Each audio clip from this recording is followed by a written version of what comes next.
Hola, hola. Entonces,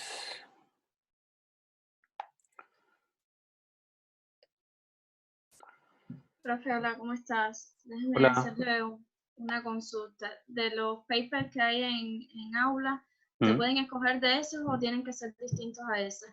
distintos a esos. Los que ya están, la idea es no repetirlos. Y hoy día un alumno más me envió una propuesta y todavía no actualizo la página, pero lo voy a hacer hoy día. Ah, ya. Gracias. Ok.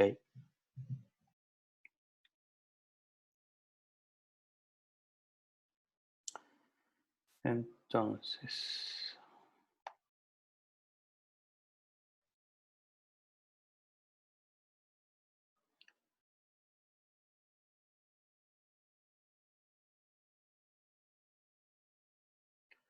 bien.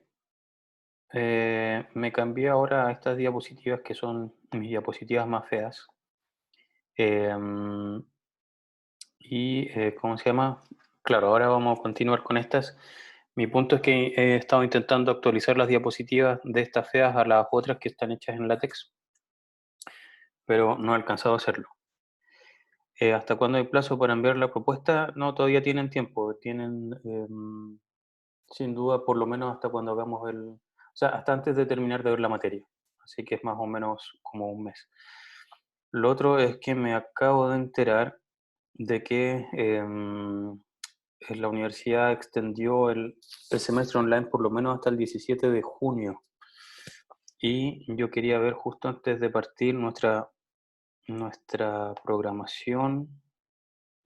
Claro, a ver, 17 de junio, 6 de mayo. mm, Claro, ya. Bueno, si tuviésemos la increíble oportunidad de devolvernos a hacer clases el 17 de junio, podríamos hacer el proyecto como lo teníamos pensado originalmente. O sea, de hecho, podrían ustedes avanzar en sus casas avanzando en el proyecto con OpenGL y con eso alcanzaríamos a que hagan un par de semanas de pruebas con el proyector. Em, pero bueno, ahí tenemos que ver todavía qué es lo que pasa. O sea, si es que se va a mantener esa fecha o no y si es que vamos a volver o no en esa fecha. Entonces, ahora me pasé a pantalla completa. Eh, esta clase es también sobre los modelos 2D y ¿cómo se llama? Las transformaciones que estábamos viendo la clase pasada. Sin embargo, esto está un poquito más completo, así que rápidamente voy a repasar lo que vimos la clase anterior. Por ejemplo, aquí tienen distintos modelos en donde yo podría escalar algo a un 50%, rotarlo a menos 45 grados o hacer una traslación que era lo que queríamos hacer. Y sabíamos entonces que nosotros teníamos los elementos de nuestro mundo, los representábamos a partir de puntos y podíamos definir segmentos, que era unir dos puntos, y también podíamos definir lo que sería una cara, eh, que vendría a ser la unión de segmentos, si es que quiero por así llamarlo, o podría definirla de forma implícita a través de la lista de puntos que definen esta cara. Y entonces así yo tenía, por ejemplo, este segmento que eran simplemente dos puntos y un triángulo que tenía estos tres puntos, y nuestra anotación decía que en la primera fila iba poniendo todas las coordenadas X y en la segunda fila todas las coordenadas Y. Además nos dimos cuenta por ahí de que eso no iba a bastar, no nos iba a permitir trabajar con las traslaciones, y rápidamente vamos a llegar allá. Aquí teníamos entonces la de escalamiento, que nos permitía entonces a partir, estos son todos mis puntos en dos dimensiones. Mientras que esto que está aquí vendrían a ser los puntos resultantes. Y aquí yo ponía aquí entonces cuánto iba a escalar en X y cuánto iba a escalar en Y.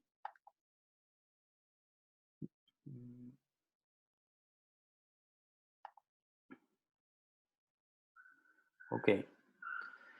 Em, Luego, entonces yo, claro, quería hacer muchas veces varias transformaciones al mismo tiempo. Y, perdón, es que justo alguien salió del curso y me está pidiendo volver a entrar. lo admito y no entra. Admitir.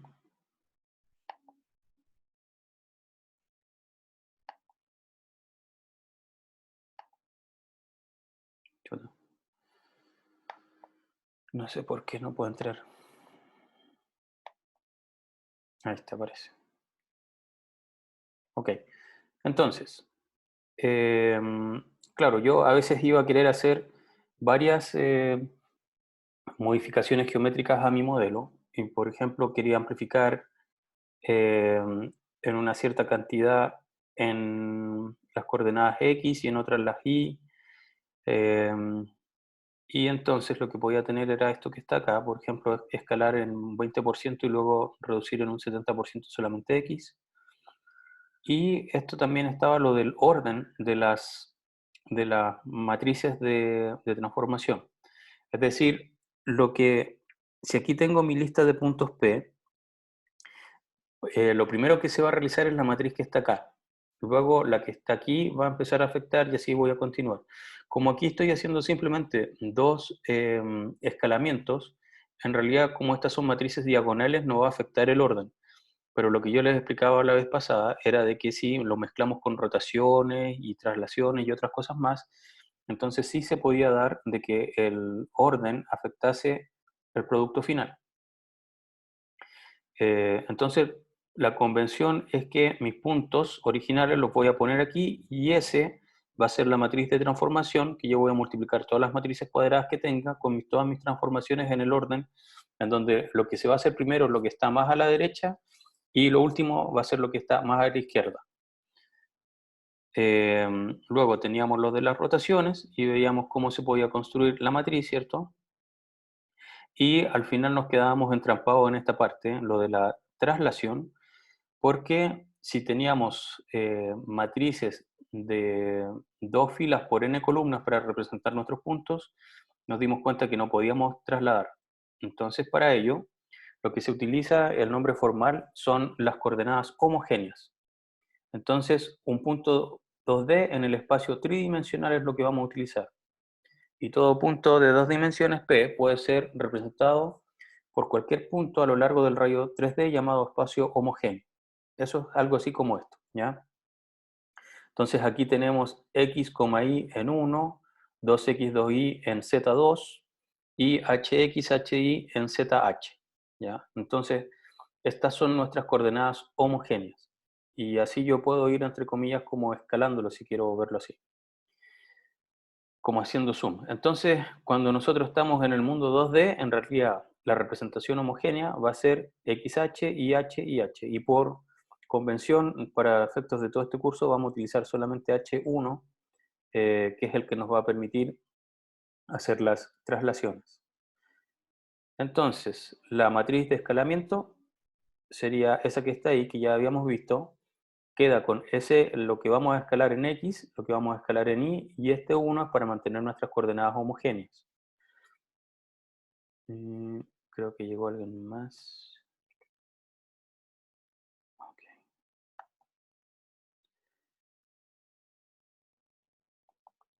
Bien. Entonces tenemos las coordenadas homogéneas. Aquí tenemos la matriz de rotación, cómo quedaría si tuviéramos entonces trabajando en el espacio homogéneo 1. Y antes llegábamos y definíamos una matriz de 2 por 2, que eran estas 4 cosas nomás, pero ahora como tenemos que mantener este auxiliar 1 para hacer las traslaciones, la matriz se queda así. Y luego, entonces, ¿cómo va a quedar nuestra matriz de traslación? Es de este tipo. Si se dan cuenta, aquí mantiene el valor de x, pero además, como este de x va a multiplicar el 1 que va a estar aquí abajo en cada punto, entonces va a tener un desplazamiento a lo largo del eje x, en esta cantidad. El desplazamiento a lo largo y va a ser en esta cantidad, y ese 1 es para mantener nuestras coordenadas homogéneas. Y las matrices de transformación están siempre centradas en el origen. ¿Qué significa eso? Que nuestro punto siempre va a ser el punto 0, 0. ¿De acuerdo? Con respecto a él es que vamos a hacer nuestras transformaciones. Si trasladamos, por ejemplo, si aquí ponemos 1 y 1, significa que el punto 0 en X lo vamos a poner en 1 y el punto 0 en Y lo vamos a poner en 1 también. ¿Ya? Entonces, por eso esta frase que está aquí, todas las matrices de transformación se realizan con respecto al origen. ¿Ya? Entonces, ¿cómo quedaría si yo quisiera hacer ese desplazamiento que aparece ahí? Tengo que desplazar en X 2 y en Y 1. Entonces tengo ahí mis distintos puntos con sus coordenadas X e Y, pongo el desplazamiento en X acá, el desplazamiento Y acá, y por lo tanto esto me va a quedar cada uno de los X con un 2 extra y cada uno de los Y con un 1 extra. ¿Ya? Luego, ¿cómo aplicar más de una transformación? Si tengo la matriz 1, la matriz 2 hasta la matriz n sobre un conjunto de puntos P. Bueno, la primera transformación entonces va a ser que voy a tener los puntos 1, que van a ser con respecto a los puntos originales P, y voy a premultiplicarlos por la matriz 1. Luego, lo que haya quedado en P1, lo voy a premultiplicar por M2, que es la segunda matriz de transformación, y me van a quedar los puntos 2. Y así continúo. Entonces, básicamente, si tengo P2, va a ser M2 por P1, y P1 era M1 por P. Entonces, básicamente lo que creo es este orden de la multiplicación de las matrices, M1 acá, luego M2, luego M3, M4, etc. Y puedo definir simplemente la matriz M21 como la multiplicación de M2 por M1, y por lo tanto, una vez que calculo esa matriz, que es cuadrada, es de 3 por 3 cuando estamos trabajando en 2 dimensiones, entonces una vez que la calculé, llego y luego multiplico a todo el conjunto de los puntos. ¿Por qué me conviene calcular esta matriz primero?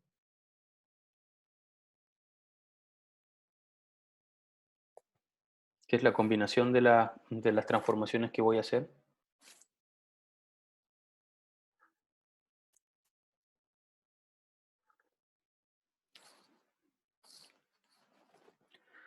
Tenemos que reflexionar qué pasaría si, por ejemplo, yo tengo 1.000.000 de puntos.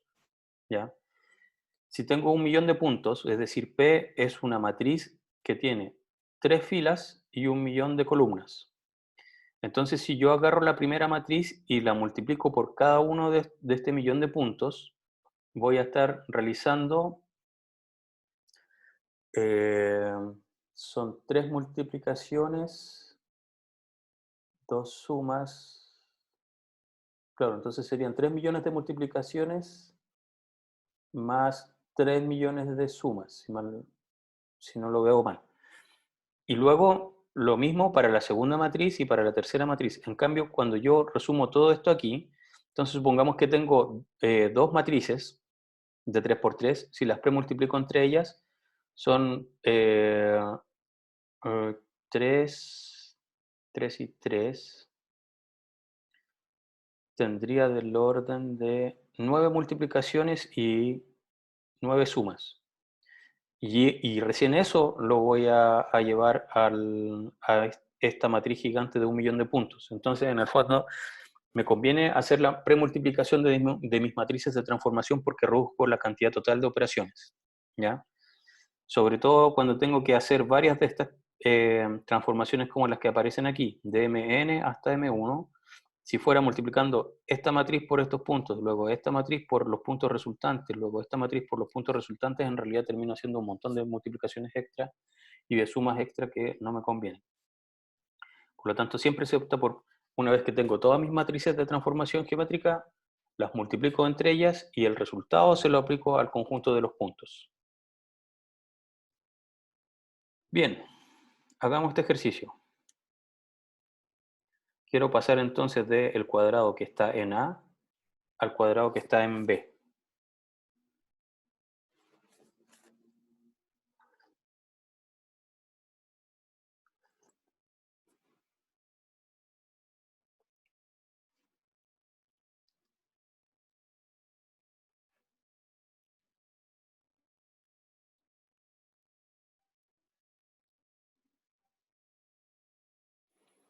¿Qué matrices debo aplicar?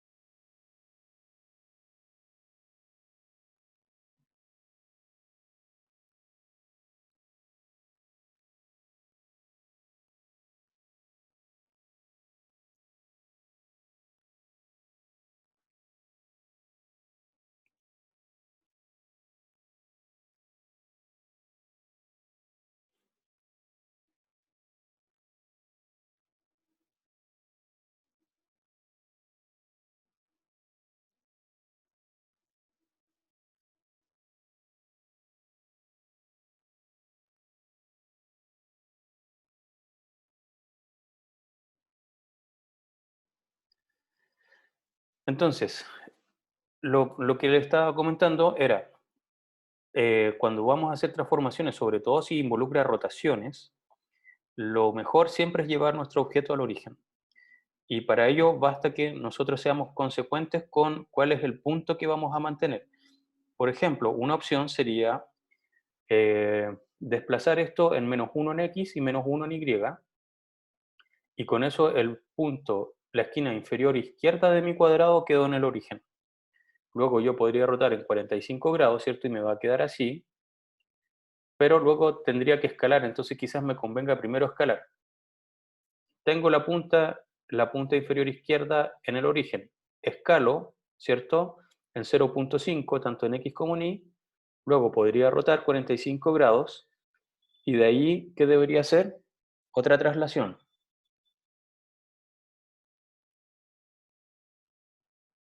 Y esa traslación sería en cuanto -1 en X y 1 en Y. Correcto. Entonces, veamos cómo se va viendo eso. Aquí lo que hice fue primero llevarlo a el origen, donde la punta de abajo me quedó en el origen. Luego, lo que hice fue escalar, y para escalar utilizo 0,5 y 0,5. Luego lo que hice es rotar en 45 grados, y ahí me quedó de esta forma. Y luego lo que hice fue trasladar, ¿cierto? En -1 en X y 1 positivo en Y. Y con eso logré entonces toda mi transformación. Si se dan cuenta, aquí tengo todas las matrices. Lo primero que hice fue, es la que está más a la derecha, y eso lo que hizo fue trasladar al origen, luego escalé, luego roté, y finalmente llevé a la posición final, que era la que me pedía. Y esta matriz M yo la calculo con todos sus valores y luego se la aplico al objeto. Ahora, naturalmente aquí lo que hay que tener mucho cuidado es que el orden de las transformaciones sí importa. Arriba vemos qué pasa si yo traslado en -1 y luego roto en 45. Mientras que en el caso de abajo, roto en 45, ahí me debería quedar un poquito más arriba de 1, no en 1, en Y, y luego traslado -1. Se dan cuenta que quedo con cosas distintas. Este 3 es distinto de este 3. Y es por ello que sí importa el orden de las transformaciones. Ahí yo tengo que ser congruente con lo que quiero hacer. Si hubiese yo partido rotando en 45, no es que sea imposible que yo llegue al resultado final, pero es mucho más complicado de llegar. Tengo que hacer muchos cálculos yo de forma interna para entregárselo a las matrices de transformación. Es mucho más enredado. Entonces, lo que siempre se recomienda es, llevo mi objeto al origen, escalo, roto y llevo al punto final.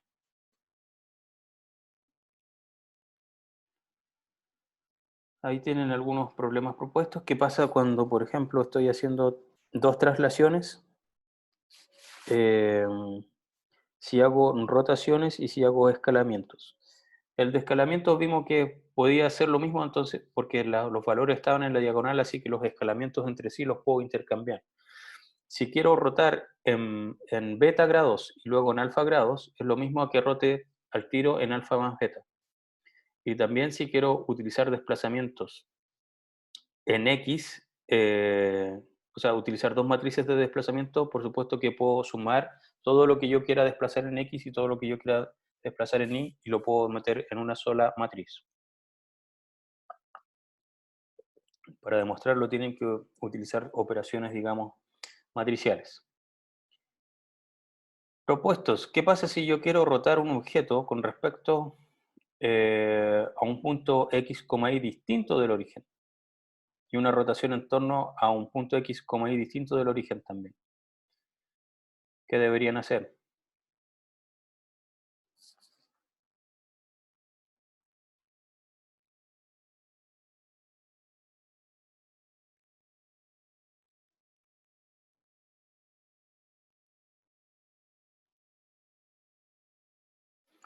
Llevar ese punto al origen, rotar y volver. Correcto. Entonces, supongamos que este punto tiene coordenadas x0 y 0.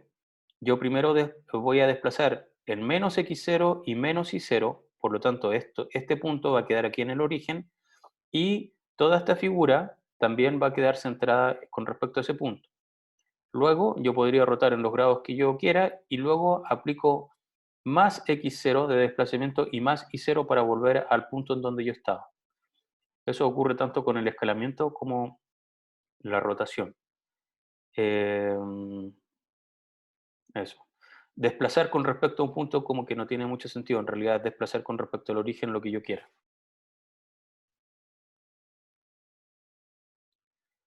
La reflexión. Si yo tengo esta matriz, eh, ¿por qué en el ejemplo anterior del cuadrado no pusimos el centro en el origen? Podríamos haberlo hecho. Volvamos a ese ejemplo. Si yo quisiera hacer eso, entonces tendría que llevar este punto del centro, como esto es 1, ¿cierto? Entonces tendría que trasladar en menos 1.5 y menos 1.5. Luego también escalaría en 0,5, tanto en X como en y rotaría en 45 grados. Y el punto medio de acá estaría, estaría en el origen. El punto es que ese punto medio tiene que ahora coincidir con el punto de acá.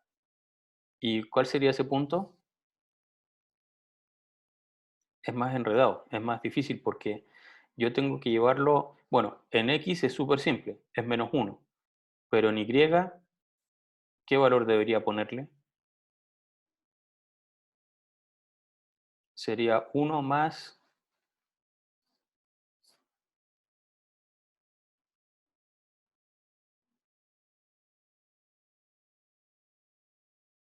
claro, raíz de 2 medios más 1, una cosa así. Entonces, esa traslación me quedó complicada porque llevé el punto del centro del cuadrado al origen. Em, Como les dije anteriormente, basta con que yo sea congruente con lo que estoy haciendo en cada paso. Lo que hicimos nosotros fue llevar el punto de la esquina inferior izquierda, ¿cierto?, al origen, y eso me permitió trabajar mucho más fácil con ese punto como referencia. Y por lo tanto, como estábamos parados aquí, luego bastaba con que yo hiciera la última traslación hacia allá, en esa distancia, ¿cierto?, en menos 1 en X y menos 1 en y con eso ya quedaba bien.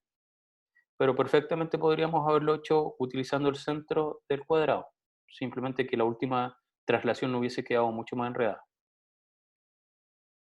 ¿Cómo sabemos si poner el centro de la figura o un vértice? Bueno, eso es práctica. Es práctica y ver qué les conviene más, ¿no? Pero casi siempre se utiliza la esquina inferior izquierda llevarla al origen.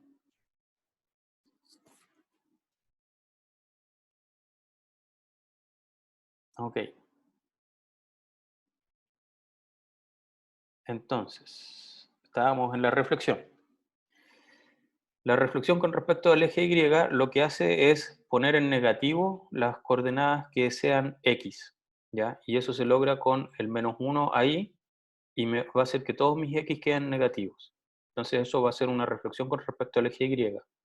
Naturalmente con respecto al eje X, basta con que ponga el menos 1 acá al medio de la matriz y lo va a tirar hacia abajo, ¿ya? Y es una reflexión, ¿cierto? No es que quede esta misma figura aquí abajo, sino que queda realmente invertida, mirando con la cabeza abajo, por así decirlo. ¿Y cómo sería una reflexión con respecto a un eje arbitrario? ¿Qué se les ocurre que podríamos hacer?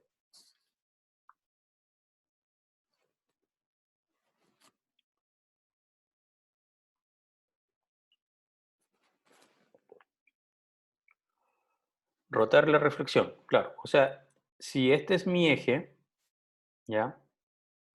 Lo que debería hacer es que este eje lo debo hacer coincidir o bien con el eje Y o bien con el eje X.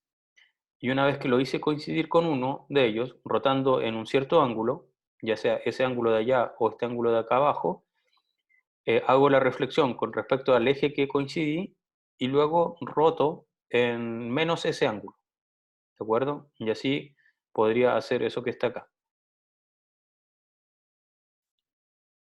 Y reflexión con respecto al origen, basta con que ponga todo en negativo, ¿cierto? Y va a cambiar completamente mi objeto de cuadrante.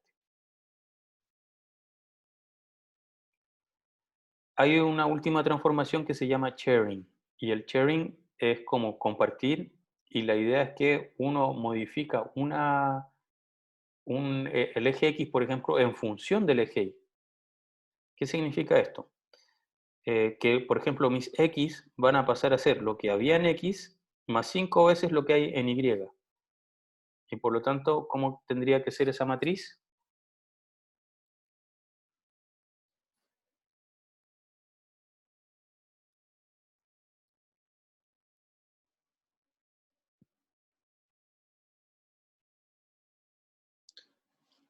La primera fila tendría que ser de la matriz de transformación, sería 1, luego 5, luego 0, ¿cierto? Porque son matrices de 3 por 3. Así que me quedaría 1, 5, 0, 0, 1, 0 y 0, 0, 1. ¿De acuerdo? ¿Y cómo se vería eso? Por ejemplo, aquí tenemos un sharing que depende de X. Lo que empieza a hacer esto es como que lo mueve hacia allá y hace que mi barquito, digamos, se mueva así. Si fuera en Y, entonces ahora mi barquito se deformaría de forma que empieza como a subir a medida que voy avanzando en X. Y también puedo hacer sharing en ambos. Perfecto. Entonces, aquí lo importante es que vimos los valores de la matriz, cuáles tenían que ir cambiando para nosotros hacer cada una de las transformaciones. Si, por ejemplo, yo quería hacer rotaciones, tenía que aquí tener cosenos y senos, ¿cierto? En estas cuatro componentes, según el ángulo. Si quería hacer un desplazamiento en X, entonces tenía que modificar esta que está aquí. Si quería hacer un desplazamiento en Y, tenía que modificar la que está aquí. Hacer el sharing en X o en Y van a estar en estas componentes. Si quiero escalar, ¿cierto? Tengo que modificar las que están en la diagonal, así voy a escalar lo que está en X, aquí voy a escalar lo que está en Y. Y ahí estaríamos, ¿no? Esas son todas. ¿Qué pasa si modifico esto que está aquí abajo? Ese 0 y este 0. ¿Por qué eso no los toco?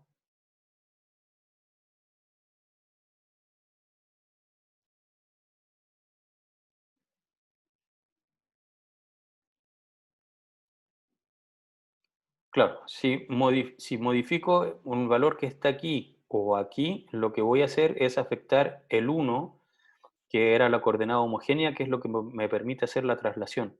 Así que por eso estos dos valores no se tocan, ¿de acuerdo? ¿Alguna pregunta?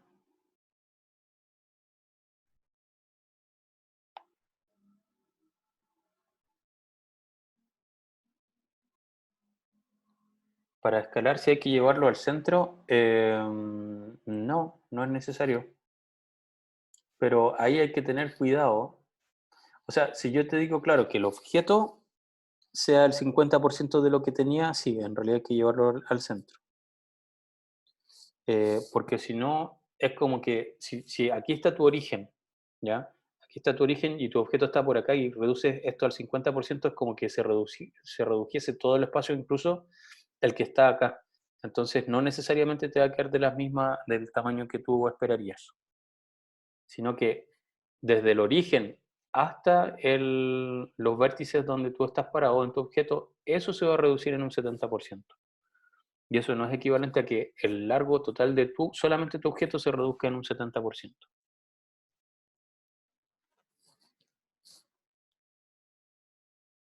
Ok, bien, vamos a la siguiente.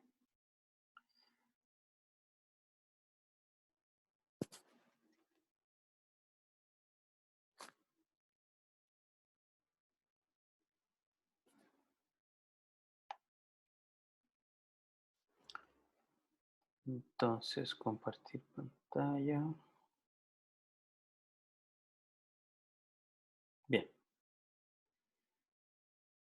Esto entonces es sobre viewing.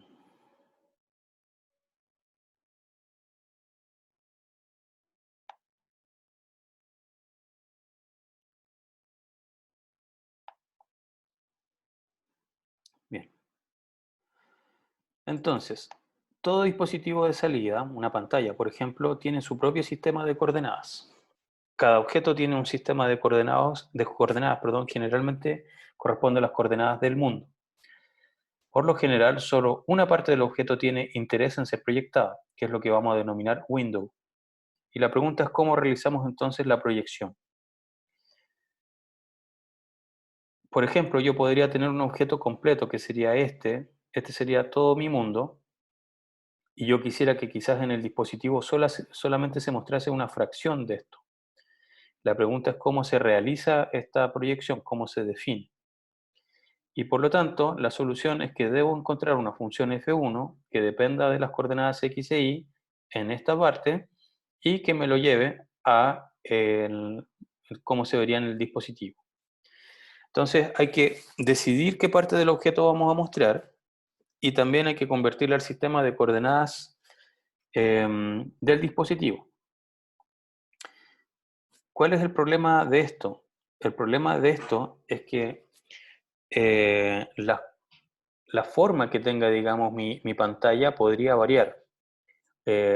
Si se dan cuenta, esto es distinto, sobre todo hoy en día que estamos tan acostumbrados a cuando vemos algo en un celular, es distinto de cómo lo vemos en una pantalla de computador, cómo lo vemos en una tablet, ¿ya?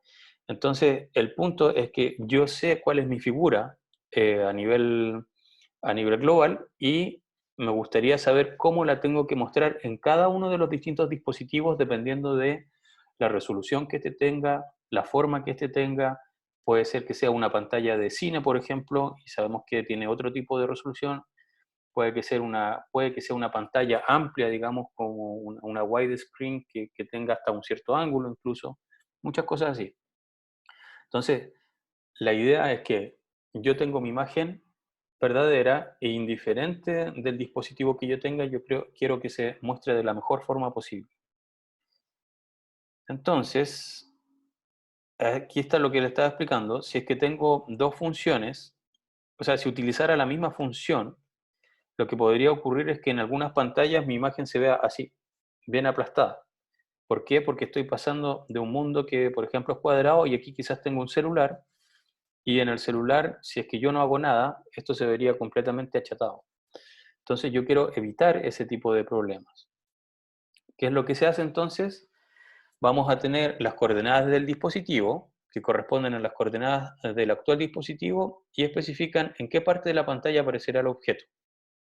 Luego tenemos el sistema de coordenadas universal, WC, que es un sistema cartesiano utilizado por las coordenadas del objeto y las transformaciones antes vistas se basan en este sistema, ¿ya? Entonces, ¿qué es lo que voy a hacer? Para no depender del tipo de dispositivo se utiliza un sistema de coordenadas normalizados, NDC, sistema de proyección entonces de tamaño unitario. En el fondo, yo lo que tengo que hacer es que voy a estar trabajando en algún dispositivo, ¿cierto? En alguna máquina, y lo que voy a hacer yo para que esto se normalice es siempre llevarlo a mi cuadrado que está definido por 0,0 a 1,1, ¿ya? Y luego va a ser responsabilidad del dispositivo cómo pasarlo desde ese cuadrado 0011 al dispositivo como se muestra, como él quiere. Porque el dispositivo conoce cuáles son las transformaciones necesarias para que se pueda ver de la mejor forma posible. Y por lo tanto, yo como programa lo que hago es, te paso la imagen en el formato estandarizado, que es 0011, y tú como dispositivo ves qué es lo que haces con ello. Entonces, aquí abajo está el diagrama. Yo tengo la aplicación que tiene su propio sistema de coordenadas. Luego lo normalizo y de ahí paso a la respectiva pantalla según las especificaciones que éste tenga.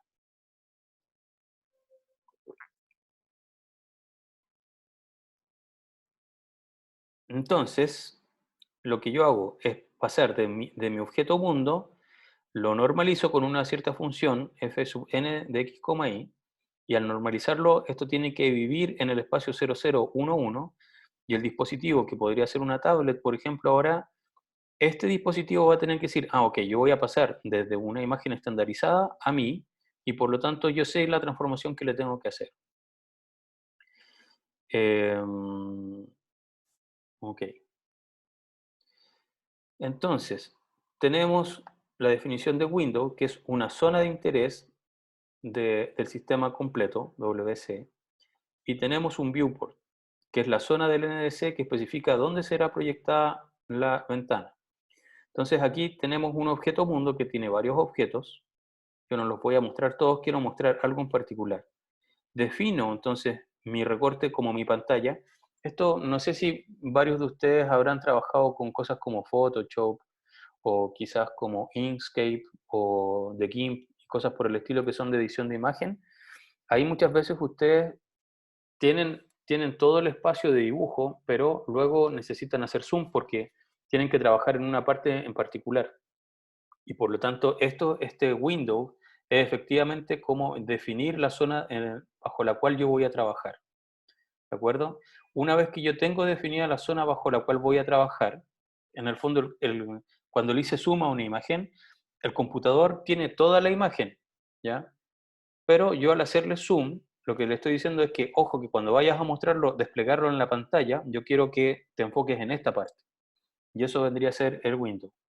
Por lo tanto, una vez que yo definí mi espacio de visión, lo paso a o sea, hay una función FDN que lo va a transformar al viewport normalizado y desde ahí la pantalla va a ver cómo lo despliega en el dispositivo. ¿De acuerdo?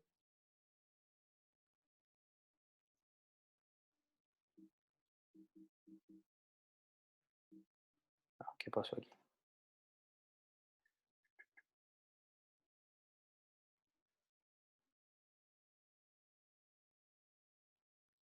Ok. Entonces, ¿cómo encuentro esto? Tengo en mi ventana, en Windows, tengo coordenadas X e Y mínimas y máximas, que las vamos a llamar WMin y WMax, ¿de acuerdo? Y en el viewport, en cambio, tengo también un espacio máximo de sus coordenadas, que las vamos a llamar Vmin y Vmax, tanto para X como Y. Usando simplemente proporcionalidad, tengo que la componente X en W, que va a ser un punto, ¿cierto? En mi window, le voy a restar el mínimo y le voy a dividir por esta proporción que está aquí, que vendría a ser como el eje X de mi imagen en window. Y por proporcionalidad, entonces, esto va a tener que quedar en el punto XB, al cual le resto el XBmin, este de acá, y lo divido por el tamaño que tenga, el ancho que tenga este viewport. ¿De acuerdo? Así que teniendo que esto se debe respetar, puedo despejar el X sub B.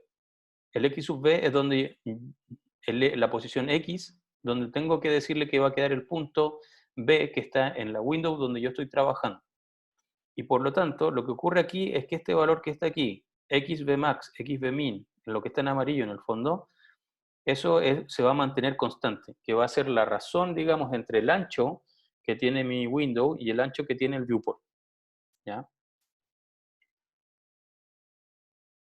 Entonces, como eso es constante, lo que voy a hacer, bueno, y para ahí también todo eso es constante, es bastante fácil despejar y saber entonces en qué posición debería yo dibujar el punto dentro de mi viewport, sabiendo yo dónde está parado en Windows.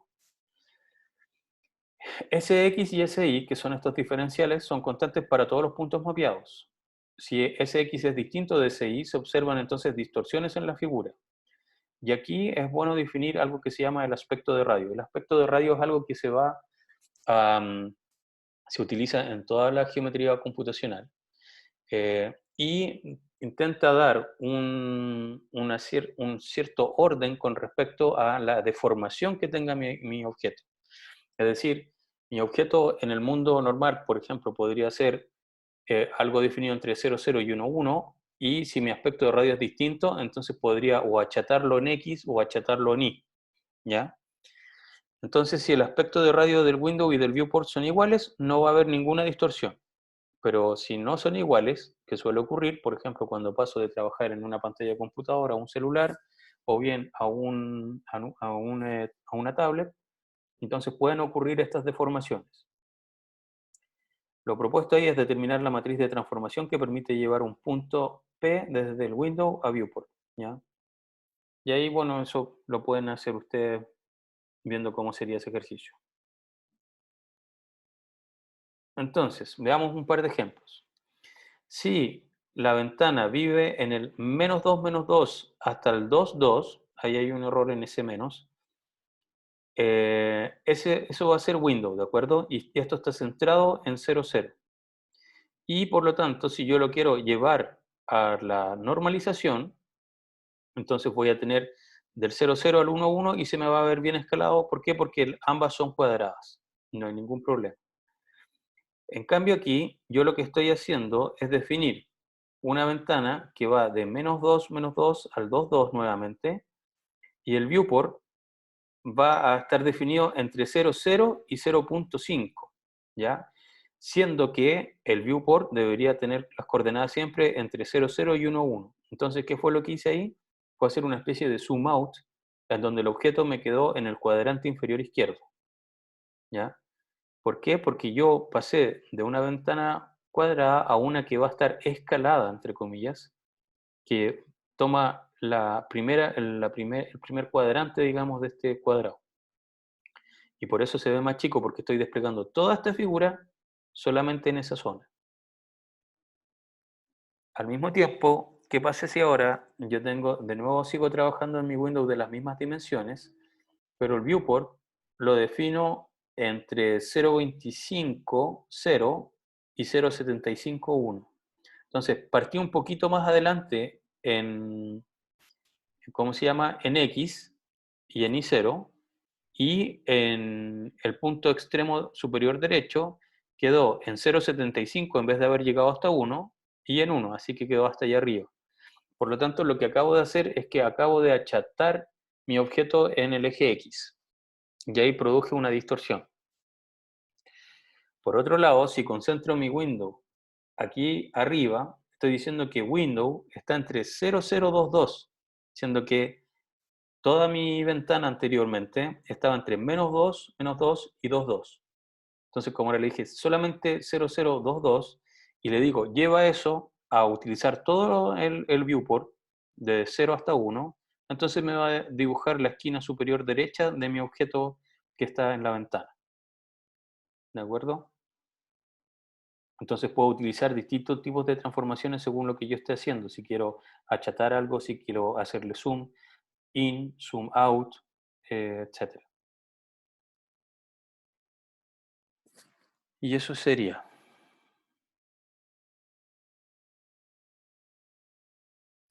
¿Preguntas?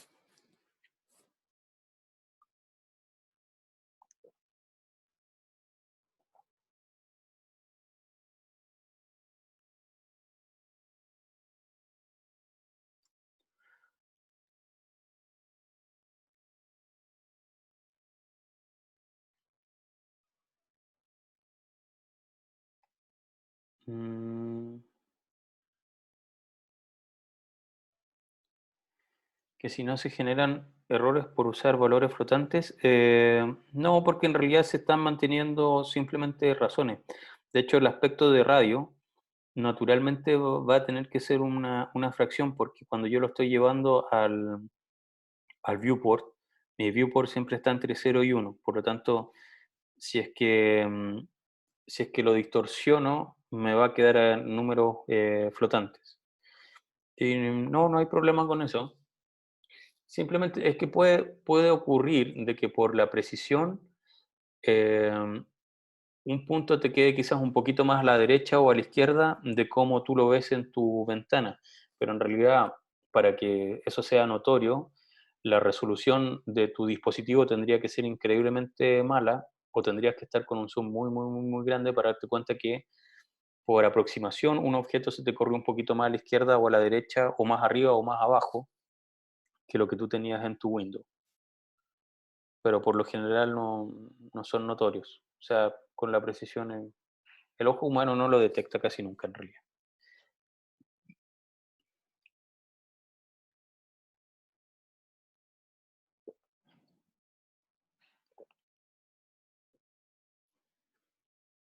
¿Más preguntas?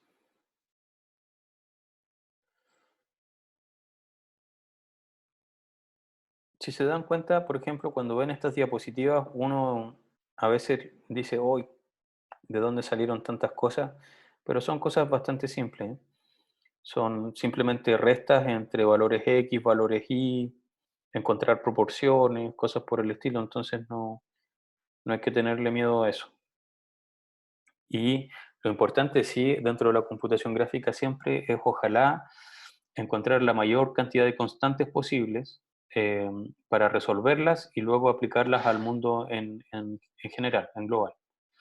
Eh, lo otro que también es importante es ver todas las operaciones que se puedan reducir. O sea, si, como vimos en la clase anterior, si hay operaciones que se pueden hacer con aritmética entera en vez de utilizar aritmética flotante, claro, mucho mejor. Eh, y también todas las cosas que nos permitan disminuir la cantidad de operaciones, de multiplicaciones y todo eso, nos va a ayudar un montón. Si recuerdan la clase anterior, o sea, la diapositiva anterior sobre transformaciones, es por ello que se opta siempre por multiplicar. Una vez que tengo todas mis transformaciones, yo encuentro una matriz cuadrada de 3×3 que resume todas las transformaciones que debo aplicar y luego eso se lo aplico al conjunto de puntos de mi objeto. Y no al revés, porque si no, entonces estaría haciendo la cantidad de puntos que tenga mi objeto, voy a estar repitiendo muchas veces esa cantidad de multiplicaciones y eso por 3 en realidad y de muchas sumas más. Entonces ahí hay que tener cuidado. Porque a fin de cuentas, claro, si reducimos la cantidad de operaciones que tenemos que hacer, entonces podemos trabajar con máquinas más pequeñas o bien máquinas que no produzcan tanto calor, ¿cierto? Y ahorramos cosas. Entonces, el punto es siempre estar buscando disminuir la cantidad de operaciones de multiplicaciones y sumas que tenemos que realizar en nuestra tarjeta gráfica. Como les decía también en la clase anterior, la tarjeta gráfica es algo que está pensado para multiplicar y sumar cosas así, pero de forma brutal. Eso es lo mejor que hace. Y de hecho, otras cosas que tienen que ver con la tarjeta gráfica es la forma de resolver los problemas. Una tarjeta gráfica, si ustedes le ponen un if, se muere. ¿Ya? Las tarjetas gráficas no están optimizadas para tener condicionales. De hecho, la ideología que hay detrás es completamente al revés. Hay que hacerlo por fuerza bruta. Es decir, ya, no sé, mmm, si en el fondo queremos resolver una tarea, se resuelve para todo el mundo y cuando me entrega los resultados, ahí el procesador principal puede buscar, por ejemplo, un máximo o hacer otro tipo de cosas, pero eh, como la tarjeta gráfica tiene muchos procesadores, los que le he conversado también en la última clase, entonces cada uno de esos procesadores no es tan inteligente, pero la idea es que yo le paso, ya, ahí tienen 1000 tareas que hacer y se dividen entre los 1000 pequeños procesadores que tiene la tarjeta y luego me entrega la respuesta para todos esos elementos. Luego, si uno solo de esos es el que me sirve, cosa mía. Pero la gracia de utilizar la GPU con ese tipo de cálculo es que gana en rapidez porque resuelve los problemas para todos y luego te entrega a ti la respuesta y tú tienes que ver cuál es el dato que te sirve. Entonces, esas son optimizaciones que hay que ir realizando con la tarjeta gráfica para sacarle el máximo provecho. Y conocer cómo funciona es realmente importante para poder paralelizar, digamos, y encontrar respuestas que sean más rápidas que hacer un programa procedural.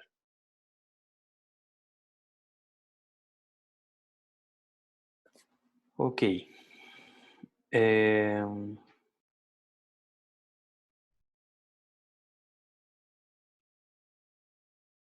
sí, correcto. O sea, cuando tú le pasas, tú tienes programas que tienen if, en realidad todo el mundo te dice que no conviene hacer jamás eso con la GPU porque todo lo que pudieras ganar por paralelismo lo vas a matar con el if, porque no está pensado para eso. Entonces, la idea de cuando tú paralelizas por GPU es tirar los cálculos para todo el mundo, incluso si tú ya sabes que algunos no te van a servir, que tienes que, para todas las personas tienes que hacer una operación y bla, bla, bla, entonces tú sabes que en realidad la necesitas para estos 100, pero las calculaste para todo el mundo, y como lo hace tan rápido para las 1000 personas, si son 1000, y solamente te sirven 100, entonces igual ganas porque en el fondo te devuelve los 1000 y tú tienes que buscar cuáles son los 100 que a ti te interesan. Quizás los dejaste en un solo rango y con eso obtienes esos 100 y de ahí tú haces lo que tú quieras con ellos. Pero toda la parte de, por ejemplo, si de esos 100 tú quisieras buscar un valor máximo, entonces eso lo tienes que hacer por CPU, porque el máximo tiene que estar haciendo comparaciones y una comparación es un if. Entonces esa parte la tienes que resolver en procesador principal.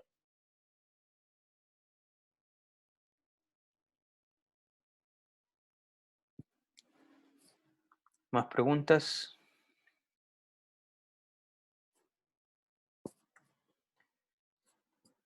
Ya, pues, lo vamos a dejar hasta aquí entonces. Voy a parar el video y se los voy a subir y así ya tienen estas clases para verlas después. Em,